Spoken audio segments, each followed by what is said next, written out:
Good morning. TYBA paper number 507 તમારા પ્રશ્નપત્રનું નામ છે ભાષા સ્વરૂપનો અભ્યાસ. એમાં એકમ નંબર 2નો તમારો પહેલો પ્રશ્ન છે ઉચ્ચારણ અને લેખનની વિસંગતિઓ, એટલે કે ઉચ્ચારણ અને લેખન અથવા તો ઉચ્ચારણ અને લિપિ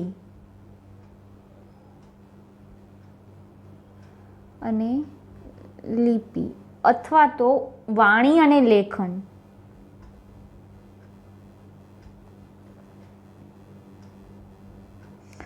બરાબર, એ બંને ઉચ્ચારણ એટલે શું, લેખન એટલે શું, તમે જે ઉચ્ચારણ કરો છો એ તમે લખો છો, એટલે ઉચ્ચારણ ને લેખન એ બંને ભાષાની સાથે જોડાયેલા ઘટક તત્વો છે અને બંને ઉચ્ચારણ ને લેખન એ બંનેની અંદર વિસંગતિઓ છે. કેમ કે ગુજરાતી ભાષા ભંડોળની અંદર અથવા દરેક ભાષાની અંદર એવા ઘણા બધા વર્ણ અને એવા ઘણા બધા ધ્વનિ સંકેતો છે કે તમે એનું ઉચ્ચારણ તો કરો છો પણ લેખનની અંદર તમે એ ધ્વનિ સંકેતોનો ઉપયોગ કરતા નથી. તેના વિશેની વાત આ પ્રશ્નની અંદર છે. હવે ઉચ્ચારણ એટલે કે શું, તેમાં પ્રસ્તાવના આપણે જોઈએ તો ઉચ્ચારણ એ ભાષાનું સૌથી મહત્વનું મુખ્ય ઘટક તત્વ છે. કેમ કે જો ઉચ્ચારણ ન હોય તો ભાષા લખાય નહીં, એટલે ભાષા લખવા માટે પણ ઉચ્ચારણ મહત્વનું છે. આપણે અગાઉના વિડીયોની અંદર જે તમારા આ જ પેપરનો એકમ નંબર 3નો જે પહેલો પ્રશ્ન છે કે ઉચ્ચારણ પ્રક્રિયામાં ભજવતા વાગ અવયવ, એટલે કે આપણું મોં, સ્વરપેટી, શ્વાસનળી, નાદતંત્રીઓ, એ બધા જે શ્વાસોશ્વાસ જે તમે શ્વાસ અંદર ને બહાર લો છો એ હવા નાદતંત્રીઓ પાસે હવા થોડી કંપન અનુભવે અને નાદતંત્રીઓને સ્પર્શીને જે ધ્વનિ સંકેતોનું ઉચ્ચારણ થાય છે તેને આપણે સ્વર કહીએ છીએ. અને એ સ્વર સાથે જેનું જોડાણ થાય ધ્વનિ સંકેતોનું એને વ્યંજન કહેવામાં આવે. એટલે કે નાદતંત્રીઓ સાથે હવા ઘસાય છે, એના કારણે જે ભાષાનું શબ્દ ભંડોળ રચાય છે, તમે ઉચ્ચારણ કરી શકો છો અને જે ઉચ્ચારો છો એ તમે લેખન કરી શકો છો. એટલે ઉચ્ચારણ એ ભાષાનું મુખ્ય ઘટક છે.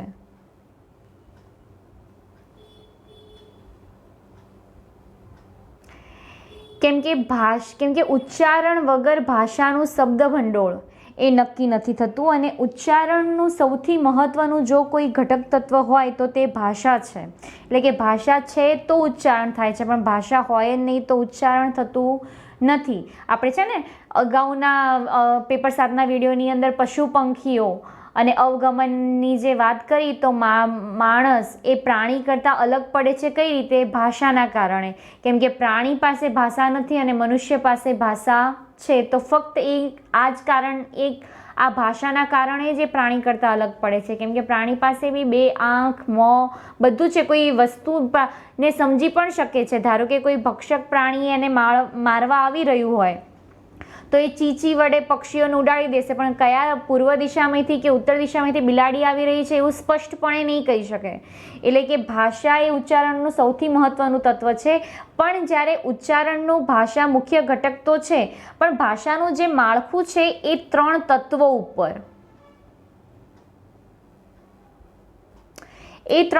ઉપર એ ભાષા આખી ઊભી છે. એમાંનું પ્રથમ છે ઉચ્ચારણ, બીજું છે વ્યાકરણ અને ત્રીજું છે શબ્દ ભંડોળ. બરોબર, આ 3 તત્વો છે ઉચ્ચારણ, વ્યાકરણ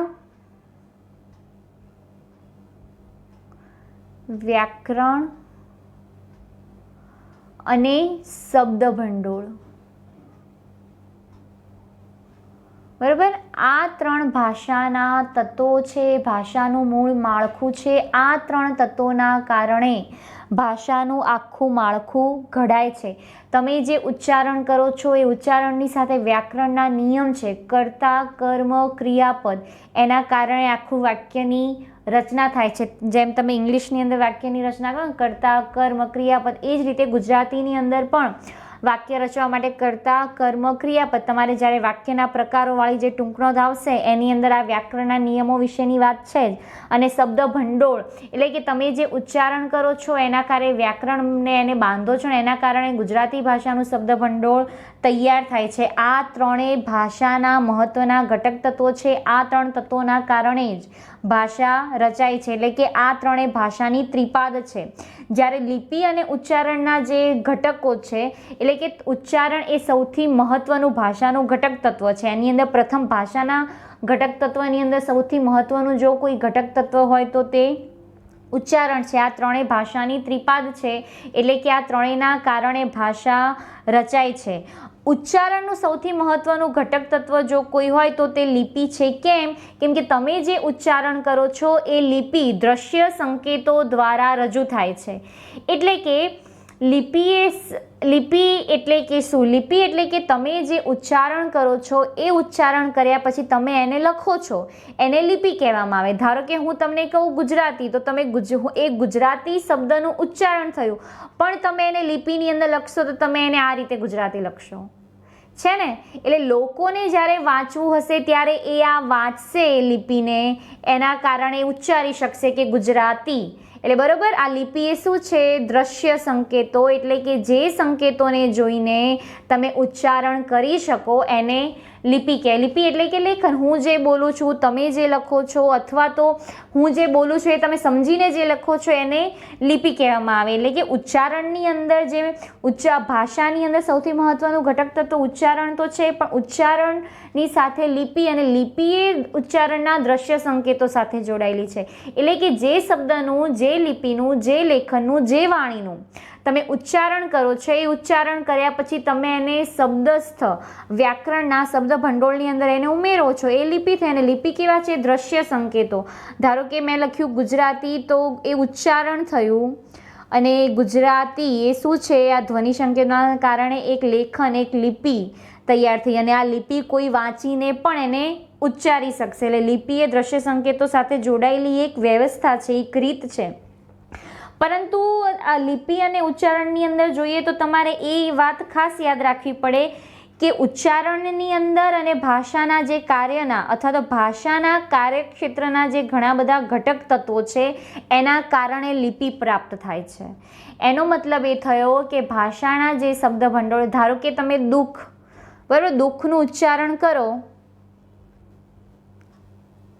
બરાબર, તો તમે ઉચ્ચારણની અંદર આ વિસર્ગનું ઉચ્ચારણ, આ વિસર્ગની નિશાની છે, આ વિસર્ગનું ઉચ્ચારણ કરો છો, પણ છતાં પણ તમે લિપિમાં લખો છો, તો આ શું થઈ? લિપિની વિસંગતતા। એટલે કે તમે ઉચ્ચારણ કરો છો પણ એને તમે લિપિની અંદર લખતા નથી। એ જ રીતે તમે નિશ્વાસ,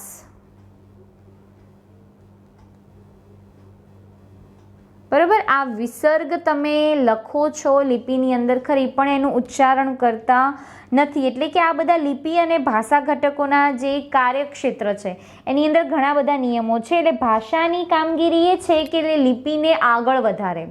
ભાષા હોય તો લિપિનું અસ્તિત્વ છે, અને લિપિ છે તો ભાષા અત્યારે લોકોના ઇતિહાસની અંદર સચવાયેલી છે। કેમ કે કોઈ વસ્તુનું આપણે નહીં કહેતા અપભ્રંશ ભાષા, તો અપભ્રંશ ભાષા કોણે કહેવાય? કે જેના વ્યંજન બેવડાયેલા હોય તેવા, બરાબર। તમે હેમચંદ્રાચાર્યના દુહા જો, ભલ્લા હુઆજી માર્યા બિહણી મારા કંતુ, બરાબર, એ બધા દુહા અપભ્રંશ ભાષા, એટલે કે જેના વ્યંજન બેવડાયેલા હોય તે।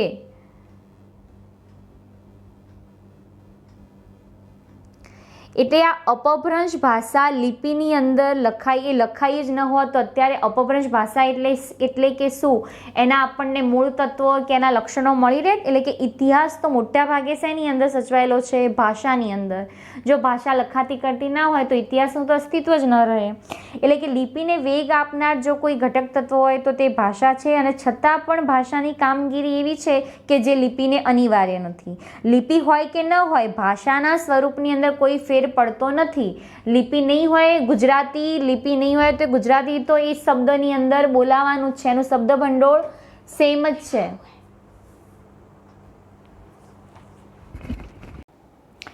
એટલે લિપિ એટલે કે શું? તો લિપિ એટલે કે તમે જે શબ્દ, જે ભાષાનું ઉચ્ચારણ કરો છો એ ભાષાના ઉચ્ચારણના ઘટક તત્વોને દ્રશ્ય સંકેતો દ્વારા, એટલે કે લોકો એને જોઈ શકે અને એને જોઈને ઉચ્ચારી શકે, અથવા તો ઉચ્ચારણ થયું છે માટે એ લખાય, અને જ્યારે લખાયા પછી એ વાંચી શકે એને શું કહેવામાં આવે છે? લિપિ. એટલે કે ભાષાનું લિપિનું સ્વરૂપ લેખનમાં આવતું નથી, એટલે કે તમે એને લખી ન શકો પણ એની અંદર આવી શકે નહીં, પણ એ સાબિત કરવું તમારે ઘણું મુશ્કેલ થાય છે. એના માટે ઘણા બધા ભાષા વૈજ્ઞાનિકોએ પ્રયત્ન કર્યા છે, પણ કોઈ ભાષા વૈજ્ઞાનિક એ જે ધ્વનિ સંકેતોની અંદર લિપિ અને ઉચ્ચારણ બંને અલગ અલગ છે એ વાતને એ લોકો સ્વીકારી શક્યા નથી અને સાબિત કરી શક્યા નથી. એટલે કે ભાષાના ઇતિહાસમાં વ્યક્તિ જે ભાષા બોલે છે એ ભાષા બોલ્યા પછી એ ભાષા જે સમજે છે એની પહેલાં એ લેખન પહેલાં વાણીમાં આવે છે. તેથી શુદ્ધિ અને અશુદ્ધિ માટે પણ વાણી અને લેખન બંને પર આધાર રાખવાનો હોય છે. એટલે કે ઇતિહાસ મોટાભાગે સચવાયેલો છે, અને સચવાયેલો છે ધારો કે તમે ગુજરાતીની અંદર મધ્યકાલીન ગુજરાતી સાહિત્ય અથવા તો અર્વાચીન ગુજરાતી સાહિત્ય વિશે ભણો તો ઇતિહાસ વિશે લખ્યું છે. ધીરુભાઈ ઠાકરનું જે પુસ્તક છે અર્વાચીન ગુજરાતી સાહિત્યનો ઇતિહાસ, એમને જે સંશોધન કર્યું એ સંશોધનને એમણે લિપિ દ્વારા લખ્યું છે. ઉચ્ચારણની અંદર તેમણે લખ્યું નથી, પણ ઉચ્ચારણ હંમેશા દ્રશ્ય સંકેતો દ્વારા સચવાયેલું રહે છે. એટલે કે લિપિની અંદર ભાષા સાહિત્યની અંદર કે કોઈ પણ ભાષાના ઇતિહાસની અંદર ઇતિહાસ અત્યારે સચવાયેલું છે. કેમ? તો લિપિના કારણે, લેખનની કારણે. મેં તમને પહેલાં પણ કીધું કે અપભ્રંશ ભાષા એટલે કે શું? તો એ અપભ્રંશ ભાષા હેમચંદ્રાચાર્યએ પોતાના દુહાની અંદર લખી છે, જે એટલે કે જેના વ્યંજન બેવડાયેલા હોય એનાથી આપણે એને અપભ્રંશ ભાષા કહીએ છીએ. એટલે કે ભાષા અને લિપિ એ બંને એકબીજાના સ્વરૂપ સાથે જોડાયેલી બંને એકબીજાની પ્રક્રિયાઓ છે. એમ કે ભાષા છે, ઉચ્ચારણ છે તો લિપિનું અસ્તિત્વ છે, અને લિપિ છે તો ઉચ્ચારણ અત્યારે અસ્તિત્વમાં છે. કેમ કે લિપિ એટલે કે તમે જે ઉચ્ચારણ કરો છો એને બીજું કોઈ વાંચી શકે. ધારો કે તમે બસની અંદર અથવા તો કોઈ રાજ્ય માર્ગની અંદર અથવા તો કોઈ સરકારી વસાહતની અંદર તમે જ્યારે જો તો ત્યાં બોર્ડ મારેલું હોય છે કે ધૂમ્રપાન કરવાની મનાઈ છે, બરાબર? હવે એ બોર્ડ ધૂમ્રપાન કરવાની મનાઈ છે એનું કોઈ ઉચ્ચારણ નથી, હા, પણ એ લિપિની અંદર લખાયેલું છે માટે લોકો વાંચે છે અને ધૂમ્રપાન કરતા નથી. એટલે કે એ ભાષા ભંડોળમાં બી એનું આપણે ગુજરાતી ભાષાની અંદર સ્થાન નથી આપ્યું, કે આપણું શબ્દ ભંડોળ બી નથી, કે વ્યાકરણના નિયમ પ્રમાણે પણ એ નથી, પણ એ ફક્ત એ લીટી, એ શબ્દ, એ લિપિ એ તમારું સૂચન કરે છે, એના કારણે લોકો એને વાંચે છે. એટલે કે લિપિ એ ઉચ્ચારણ સાથે જોડાયેલા દ્રશ્ય સંકેતો સાથે જોડાયેલા છે. અને ભાષા વિશે તો એવી દંતકથા છે કે ભાષાની ઉત્પત્તિ આજથી 5 લાખ વર્ષ પૂર્વે થઈ હોવાય, એટલે કે કોઈ છે નહીં પણ કે 5 લાખ વર્ષ પહેલાં ભાષાની ઉત્પત્તિ થઈ ગઈ હશે. અને જ્યારે લિપિનો જે ઇતિહાસ છે એ તો 5 વર્ષ જૂનો છે. લિપિ મળે છે આપણને 5 વર્ષ પહેલાં, એની પહેલાં તો એટલે કે 5,000 વર્ષ પહેલાં, સોરી 5 વર્ષ નહીં પણ 5,000 વર્ષ પહેલાં આપણને લિપિ મળે છે. અને ભાષાની ઉત્પત્તિ તો 5 લાખ વર્ષ પહેલાં છે ને. ભાષા એટલે કે શું એ પ્રશ્નની અંદર આપણે ચર્ચા કરી હતી કે કઈ રીતે આદિમાનવ ખુશીની ભાષાના ઉત્પત્તિ વિશે પણ ઘણી બધી દંતકથાઓ છે કે કઈ રીતે આદિમાનવ પોતે ઉત્સાહની અંદર નાચતો હતો, ઉત્સાહમાં એના મોઢામાંથી ઉચ્ચારણ થયું અને ભાષાનું અસ્તિત્વ આવ્યું. એટલે કે ઘણી બધી ભાષાનો ઉદ્ભવ સ્થાન, ભાષાની ઉત્પત્તિ ભલે 5 લાખ વર્ષ પૂર્વે થયેલી છે, પણ જ્યારે લિપિની ઉત્પત્તિ તો 5,000 વર્ષ પહેલાં જ થયેલી છે.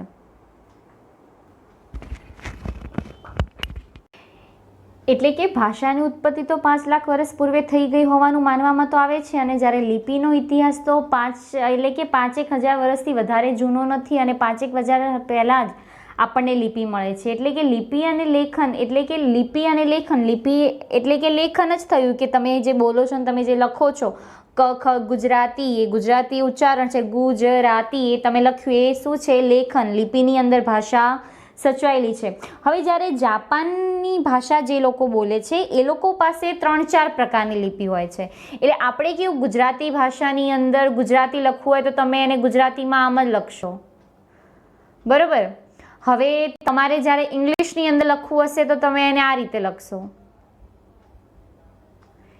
હિન્દીની અંદર તમે જ્યારે લખો છો ત્યારે આમ લખો છો, બરાબર? ઉચ્ચારણ કેવું છે? સરખું જ છે, પણ ત્રણેયની અંદર ભાષા જે લિપિ છે, જે વાણી છે, કેવા છે? વર્ણ, ધ્વનિની સંખ્યા એ પોતે બદલાઈ જાય છે. ધારો કે તમે ગુજરાતીની અંદર 1 લખો, બરાબર? ઇંગ્લિશની અંદર 1 લખો અંકોની અંદર, અને એ જ રીતે તમે રોમન ભાષાની અંદર 1 લખો અને ઇંગ્લિશની અંદર આને શું કહેવાય, આઈ વંચાય છે, પણ રોમન ભાષાની અંદર આ અંકોનો જે 1 નંબર છે એમ. એ રીતે તમે અરબીની અંદર છે, તુર્કી ભાષાની અંદર રોમન વર્ણવાળા શબ્દ બહુ જ વપરાય છે. તેથી એમની ભાષાની અંદર કોઈ ફેર પડતો નથી, પણ એમની લિપિની અંદર ઘણા બધા ફેર પડે છે. અને લિપિનો અભ્યાસ કરવા જ્યારે તમે બેસો ત્યારે એ બાબત પણ એક જરૂરી તમારે યાદ રાખવી પડે છે કે ભાષાના અભ્યાસ માટે લિપિનું જ્ઞાન આવશ્યક નથી.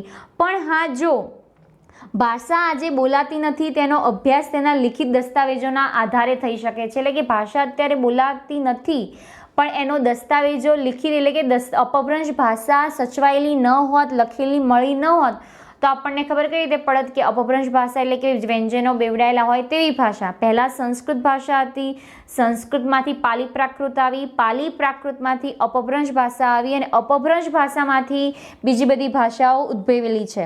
એટલે કે લિપિ અને ઉચ્ચારણના ઘટક તત્વો તો દ્રશ્ય સંકેતો દ્વારા તો તમે એને રજૂ કરી શકો છો, પરંતુ જ્યારે તમે ભાષાની અંદર તેનું ઉચ્ચારણ કરો છો ત્યારે એના અર્થભેદોની અંદર, એના વ્યાકરણની અંદર, એ બધાની અંદર ફેર પડી જાય છે.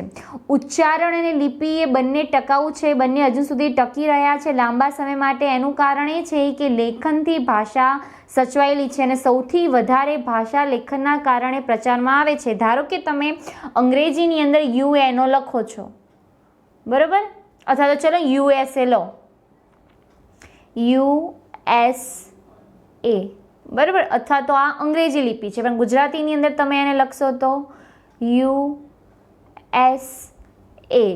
પણ એને જ્યારે તમે આખું બોલો છો, યુનાઇટેડ સ્ટેટ ઓફ અમેરિકા, બરાબર, પણ એનો અવાજ શું આવે છે, USA. આ શું થયું, ઉચ્ચારણ થયું. લિપિની અંદર પણ તમે કઈ રીતે લખ્યું, આ USA. પણ તમને કોઈ એમ બોલે કે યુનાઇટેડ સ્ટેટ ઓફ અમેરિકા લખો, આમ યુનાઇટેડ સ્ટેટ ઓફ અમેરિકા, તો આ શું છે, એની લિપિ છે. એટલે કે લિપિ કઈ રીતે સચવાયેલી છે, તમે જેમ ઉચ્ચારણ કરશો એમ લિપિ સચવાયેલી છે. હું ઉચ્ચારણ કરું USA, તો તમે લોકો કઈ રીતે લખવાના છો, આ રીતે. હું તમને એમ કહું કે ગુજરાતીની અંદર USA, તો હું ઉચ્ચારણ બંનેનું સરખું છે, તો તમે કઈ રીતે લખશો, આમ USA. અને હું ઉચ્ચારણ કરું કે યુનાઇટેડ સ્ટેટ ઓફ અમેરિકા, તો તમે લિપિની અંદર કઈ રીતે લખશો, આમ યુનાઇટેડ સ્ટેટ ઓફ અમેરિકા, બરાબર. એટલે કે જેમ ઉચ્ચારણ એમ એની લિપિ, એમ એનું લેખન. અને ઉચ્ચ લિપિ એ શું, ઉચ્ચારણના દ્રશ્ય સંકેતો છે, એટલે કે તમે એને વાંચી શકો એના માટે. એટલે કે શબ્દોના કારણે જ લિપિનું ઉદ્ભવ સ્થાન થાય છે, લિપિનો જન્મ થઈ જાય છે. એટલે કે લિપિનો જન્મ થાય છે એમ તમે કહો તો સ્વાભાવિક છે, પરંતુ કેટલીક વ્યાકરણ રચનાઓ છે, કેટલું ભાષા ભંડોળ છે, એની અંદર ઉચ્ચારણ અને એટલે કે લેખનના એના નિયમો છે. ધારો કે મેં તમને પહેલાં બી કીધું કે ધારો કે કોઈ બસની અંદર ધૂમ્રપાન પ્રતિબંધ છે, અથવા તો સરકાર તરફથી તમને રાહતની યોજના આપવામાં આવશે, તો એ લિપિની અંદર સચવાયેલું છે, ઉચ્ચારણની અંદર એ સચવાયેલું નથી. એટલે કે કોઈક વાર તમે કોઈ ભાવને અભિવ્યક્ત કરો છો, પણ એના માટે તમારે વિશિષ્ટ ધ્વનિ સંકેતોનો ઉપયોગ કરવો પડે છે. એટલે કે આ બધી ઉચ્ચારણ અને લેખનની વિસંગતિઓ છે. એટલે કે આમ ઉચ્ચારણ એ ભાષા સાથે સંકળાયેલું શબ્દ ઘટક તત્વ છે. ઉચ્ચારણ એટલે કે ભાષાના મુખ્ય 3 ઘટક તત્વો છે, ઉચ્ચારણ, વ્યાકરણ ને શબ્દ ભંડોળ. અને આ લિપિ એટલે કે શું, એટલે લિપિ એટલે કે ઉચ્ચારણ જે તમે કરો છો એના દ્રશ્ય સંકેતો દ્વારા એ ઉચ્ચારણ સચવાયેલું હોય તેને તમે લિપિ કહો છો. જેમ કે ગુજરાતી ઉચ્ચારણ છે, પણ ગુજરાતી કઈ રીતે લખાય એ લિપિની અંદર સચવાયેલું છે, એટલે તમને એની અંદર કે ગુજરાતી આ રીતે લખાય. હવે ઉચ્ચારણ અને લેખનની અંદર કેટલી વિસંગતિઓ છે, એટલે કે તમે જે ઉચ્ચારણ કરો છો એ જ ઉચ્ચારણ તમે લેખનની અંદર એનો ઉપયોગ કરતા નથી. અને મોટા ભાગે જોડણી જે છે એ જોડણીની અંદર ઉચ્ચારણ અને લેખનની ઘણી બધી વિસંગતિઓ જોવા મળે છે. ધારો કે ગોળ, બરોબર, આ ગોળ અને આ ગોળ, બંનેનું ઉચ્ચારણ સરખું છે, પણ બંનેના ઉચ્ચારણની અંદર ફેર છે. ગોળ અને ગોળ, આ ખાવાના ગોળમાં છે અને આ એક આકાર, બરાબર, આ એક આકાર થયો, એની અંદર છે. એટલે કે આ બધી ઉચ્ચારણ અને લેખનની વિસંગતિઓ છે. એટલે કે ભાષાનું મહત્વનું તત્વ શું છે કે ભાષા એ અર્થભેદનું નિર્માણ કરે છે અને અર્થભેદનું નિર્માણ ઉચ્ચારણની વ્યવસ્થાના કારણે જ શક્ય બને છે. કેમ કે ઉચ્ચારણની સાથે લેખનની વ્યવસ્થા જોડાયેલી છે, એટલે બંને વચ્ચે પૂરો મેળ, એ બંને એકબીજા સાથે સમાધાન કરીને, એટલે કે સમાધાનની શક્તિ નથી, બંને એકબીજા સાથે સમાધાન કરીને આપણને રજૂ થતા નથી. એટલે કે ભાષા અને ઉચ્ચારણની અંદર બંનેની અંદર અનેક પ્રકારની વિસંગતિઓ જોવા મળે છે. પણ અમુક વાર એવું થાય છે કે ભાષાનું તમે જે ઉચ્ચારણ કરો છો એ ઉચ્ચારણ ભાષાના લિપિ સંકેતોની અંદર તો હોય, પણ તમે જ્યારે એનું ઉચ્ચારણ કરો છો ત્યારે લિપિ સંકેતોની અંદર તમે એને ઉચ્ચારણ કરી શકતા નથી. એટલે કે ભાષાના ધ્વનિઓને પૂરેપૂરી સમર્થતાની રીતે રજૂ કરવાની શક્યતા નથી, પણ હા, પૂરેપૂરી ચોકસાઈ પણ હોતી નથી અને કોઈક ભાષાની અંદર થોડી ઓછી વધતી ચોકસાઈ તમને ચોક્કસ જોવા મળે છે. પરંતુ શબ્દના ઉચ્ચારણની અંદર અમુક જોડણીઓ અને જોડણીઓની વચ્ચે કેટલીક ઘણી બધી વિસંગતિઓ આવે છે. દાખલા તરીકે તમને ટૂંકની અંદર સમજાવું તો ફ્રેન્ચ ભાષાની અંદર પક્ષી માટે જોડણી કઈ છે? ઓસ્ટ્રીચ.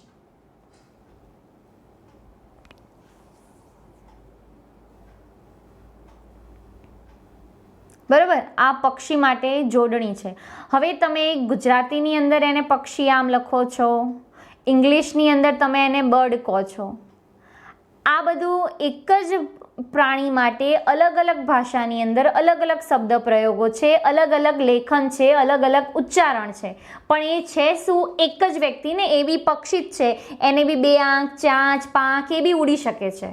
એ નામ બદલવાથી એના કાર્યની અંદર કંઈ ફેરફાર થવાનો નથી, પણ દરેક ભાષાના વ્યાકરણ અને શબ્દ ભંડોળની અંદર એ પક્ષી માટે, એ વ્યક્તિ માટે, એ પદાર્થ માટે, એ વસ્તુ માટે અલગ અલગ ધ્વનિ સંકેતનું નિર્માણ કરેલું છે. એટલે કે જોડણીની અંદર અને અમુક વાર ઉચ્ચારણની અંદર પણ.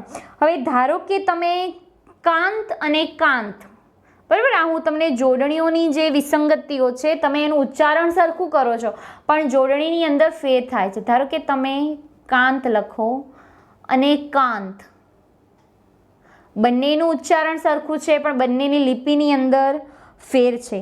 એ જ રીતે તમે કાંડ, બરાબર, કાંડ અને કાંડ, આનુનાસિક ધ્વનિ સંકેતનું ઉચ્ચારણ થયું. આ બંનેનું ઉચ્ચારણ સરખું છે પણ લિપિની અંદર વિસંગતતા તમને જોવા મળે છે. એ જ રીતે તમે સંપ અને સંપ, આ બંનેનું ઉચ્ચારણ સરખું છે પણ લિપિની અંદર વિસંગતતા છે, લિપિ અલગ અલગ છે, બંનેની શબ્દની જોડણી અલગ છે, પરંતુ બંનેનું ઉચ્ચારણ સરખું છે. અમુક વાર અનુસ્વારના ચિહ્ન અને જે આનુનાસિક ધ્વનિ સંકેતો છે, આનુનાસિક વ્યંજનો છે, એનું ઉચ્ચારણ આપણે ભિન્ન રીતે અલગ અલગ રીતે રજૂ કરીએ છીએ. એના કારણે ઉચ્ચારણ ઘટક તત્વોના અને એના લિપિ ચિહ્નોની અંદર ઘણો બધો ફેર પડે છે. દાખલા તરીકે મેં તમને ગોળની વાત કરી, ગોળ અને ગોળ, બરાબર. તમે લોકો કોલેજ આમ લખો છો, ખરેખર આ ખોટું છે, કોલેજ આમ લખાય. પણ તમે જ્યારે ઇંગ્લિશની અંદર એને લખશો તો સેમ આ રીતે જ આવશે, COLLEAG, બરાબર. એના ધ્વનિ સંકેતોની અંદર, એના ઉચ્ચારણની અંદર કંઈ જ ફેર પડતો નથી. એટલે કે ઉચ્ચારણ એક સરખું હોય પરંતુ એની જોડણી અલગ અલગ હોય એવા સંકેતો આપણને ગુજરાતીની અંદર તો ધારો કે, અને અંગ્રેજી ભાષાની અંદર પણ એવા સંકેતો છે. તમે એની એક જોડણી જો, ધારો કે સન, બરાબર, અંગ્રેજીની અંદર તમે સન લખો છો, આ એનું ઉચ્ચારણ થયું સન, પણ એનું ગુજરાતી ભાષાની અંદર શું થાય? છોકરો, બરાબર. સન, ડોટર, બોય, ગર્લ, બંનેનું ઉચ્ચારણ સરખું છે, છોકરો છોકરી થવાનો છે, પણ બંનેની લિપિની અંદર ફેર છે, ઉચ્ચારણની અંદર ફેર છે, પણ બંનેનો અર્થભેદ શું થવાનો છે? સરખો જ થવાનો છે. બોયનો મતલબ પણ છોકરો થશે, સનનો મતલબ પણ છોકરો થશે, બરાબર. પણ બંનેના ઉચ્ચારણમાં ફેર છે પણ એનું અર્થભેદન અલગ રીતે થાય છે. એ જ રીતે તમે સન, SUN, આ સન એટલે શું થયું? સૂરજ થયો છે ને. બંનેનું ઉચ્ચારણ કઈ રીતે થાય છે? સન, પણ બંનેની લિપિની અંદર શું છે? વિસંગતતાઓ છે, એટલે કે અંગ્રેજી ભાષાની અંદર નહીં પણ ગુજરાતી ભાષાની અંદર નહીં પણ અંગ્રેજી ભાષાની અંદર પણ આ બધી વિસંગતિઓ તમને જોવા મળે છે. એ જ રીતે ગુજરાતી ભાષાની અંદર તમે જ્યારે પાણી અને પાણી, બરાબર, પાણી અને પાણી આ બંનેની અંદર ફેર છે. આ પીવાનું પાણી થયું અને આ પાણી એટલે કે તમારા હાથની જે કોણી છે એનો સંસ્કૃત ભાષા પરથી આવેલો આ તત્સમ શબ્દ છે. બંનેનું ઉચ્ચારણ સેમ છે પણ બંનેની લેખનની અંદર વિસંગતતાઓ છે. એકની અંદર હસ્વઅણી છે તો એકની અંદર દીર્ઘઅણી છે, બરાબર. એટલે કે અમુક વાર જોડણીઓના કારણે પણ ઉચ્ચારણ અને લેખનની વિસંગતિઓ જોવા મળે છે. હવે કેટલીક ભાષાઓની અંદર અમુક વિસંવાદિતાઓ જે પરસ્પર જે વિરોધી શબ્દ હોય છે એના માટે એક જ ધ્વનિ સંકેતો વપરાતા હોય છે. ધારો કે ગન, બરાબર, ગનની અંદર જે ધ્વનિ સંકેતો છે GUN, બરાબર, ગન એનું ધ્વનિ સંકેતો છે અને બીજી જગ્યાએ જ્યારે તમે ગનું ઉચ્ચારણ કરો છો એની અંદર ફેરફાર થઈ જાય છે. એટલે કે તમે જ્યારે અંગ્રેજીની અંદર કેટ, બરાબર, અને ક માટે શું છે કેટ, પણ અહીંયા આપણે કયો શબ્દ પ્રયોગ કરીએ છીએ? સી શબ્દનો પ્રયોગ કરીએ છીએ, બરાબર. એ જ રીતે તમે સેન્ટ ઇંગ્લિશની અંદર, બરાબર, સેન્ટ તમે SENT નથી લખતા, CENT લખો છો, બરાબર. એટલે કે સી ધ્વનિનું ઉચ્ચારણ તો છે પણ સી ધ્વનિનું ઉચ્ચારણ અહીંયા શેના અંદર? કની અંદર થાય છે. એ જ રીતે તમે અંગ્રેજીની અંદર જ્યારે તમે થોટ લખો છો, બરાબર, THOUGHT, તો એનું ઉચ્ચારણ શું થાય છે? થોટ. આ તમને અંગ્રેજી ભાષાની વિસંગતતાઓ જણાવું છું. એ જ રીતે તમે જ્યારે અંગ્રેજીની અંદર ધો લખો છો તો THUGH, બરાબર, બંનેનું ઉચ્ચારણ લિપિ તો જો સરખી જ છે, ખાલી આની અંદર ટી આવ્યો અને આની અંદર ધો, બરાબર. તો અહીંયા ધનું ઉચ્ચારણ થાય છે અને અહીંયા થનું ઉચ્ચારણ થાય છે. એટલે કે અંગ્રેજી ભાષાની અંદર ધ એટલે પણ TH આવે અને થ એટલે પણ TH આવે, બરાબર. એ જ રીતે અંગ્રેજી ભાષાની અંદર ધ અને થ માટે TH એવી જ લિપિ ચિહ્ન વપરાય છે. અથવા તો તમે જ્યારે અંગ્રેજી ભાષાની અંદર સન SUN ને SON, એ જ રીતે તમે બીજું એક ઉદાહરણ આપું લિપિ તો સો, બરાબર, સો. આ સો એટલે જોવું થાય, સોરી, આ સો એટલે જોવું થાય અને આ સો એટલે આટલું થાય. બંનેનું ઉચ્ચારણ કેવું છે? સેમ જ છે. લિપિની અંદર ફેર છે અને અર્થભેદની અંદર પણ તમને ફેર જોવા મળે છે. એટલે કે આ ઉચ્ચારણ અને લેખનની લિપિની વિસંગતતાઓ છે. ભલે ઉચ્ચારણ લિપિનું અસ્તિત્વ, ઉચ્ચારણનું શબ્દનું અસ્તિત્વ લિપિના કારણે સચવાયેલું છે પણ એના કારણે ઘણી બધી વિસંગતતાઓ જોવા મળે છે. અને એવું નહીં ગુજરાતી ભાષાની નહીં પણ દરેક ભાષાની અંદર તમને આ બધા પ્રકારની વિસંગતતાઓ જોવા મળે છે. એટલે કે આનો અર્થ એવો પણ નથી થતો કે કોઈ પણ ભાષાની અંદર એક જ ધ્વનિ સંકેતો માટે એક જ લિપિ ચિહ્ન હોય. આમાંથી ઘણા બધા એટલે કે છે ને એસ માટે સલનું જ ઉચ્ચારણ થતું હોય અથવા તો ધ. તમે ઇંગ્લિશની અંદર જોયું કે ઇંગ્લિશની અંદર ધ માટે પણ TH અને થ માટે પણ TH એનો ઉપયોગ થાય છે. એટલે કે દરેક ભાષાની અંદર એક જ શબ્દ માટે એક જ ધ્વનિ સંકેતો હોતા નથી. હા, પણ ફ્રેન્ચ ભાષાની અંદર જે તમે ગુજરાતીની અંદર ઓ દર્શાવો છો એના માટે 30 ધ્વનિ સંકેતો છે. એટલે કે 30 લિપિની અંદર ઓને રજૂ કરી શકાય. અને જેમ કે ઋષિનો રૂ, બરાબર, તમને ગુજરાતીનું એક ઉદાહરણ આપો તો ઋષિ અને આ રૂ, બંનેની અંદર ફેર શું? બંનેનું ઉચ્ચારણ સરખું છે પણ લિપિની અંદર ફેર છે. હવે તમે જ્યારે ઋષિનું ઉચ્ચારણ કરો છો ત્યારે તમે એને આ રીતે લખશો અને રૂમાલ. બંનેની અંદર ઉચ્ચારણ તો સરખું જ થયું પણ બંનેની લિપિની અંદર ફેર છે. એટલે કે ઉચ્ચારણની દ્રષ્ટિ બંનેની સરખી છે છતાં પણ જે ચિહ્નોની દ્રષ્ટિ છે, જે લિપિની દ્રષ્ટિ છે, બંનેની અંદર તમને ફેર જોવા મળે છે. એટલે ઘણીવાર ઉચ્ચારણની અંદર જે તમે ઉચ્ચારણ કરો છો એ જોડણીની અંદર અમુકવાર બિનજરૂરી ચિહ્નોનો ઉપયોગ થઈ જાય છે. એટલે કે જોડણીની અંદર એ ચિહ્નોની જરૂર નથી, તમે એનું ઉચ્ચારણ કરતા નથી છતાં પણ લિપિની અંદર તમારે એનો ઉપયોગ કરવો પડે છે. ધારો કે ઇંગ્લિશની અંદર નો છે, બરાબર, તો એને તમે કઈ રીતે લખો છો? KNO W. એનું ઉચ્ચારણ શું થાય? નો. પણ તમે કેનું ઉચ્ચારણ કરો છો તો કે અહીંયા કેવો છે? સાયલેન્ટ છે ને? તમે આ ઇંગ્લિશના નિયમની અંદર ભણેલા છો. એ જ રીતે એટલે કે એ જ રીતે ગુજરાતીની અંદર જ્યારે તમે વિસર્ગનો ઉપયોગ કરો છો, વિસર્ગ ચિહ્ન, વિસર્ગ કોને કહેવાય? આને છે ને વિસર્ગ કહેવાય. ગુજરાતી ભાષાની અંદર આ વિસર્ગની નિશાની છે.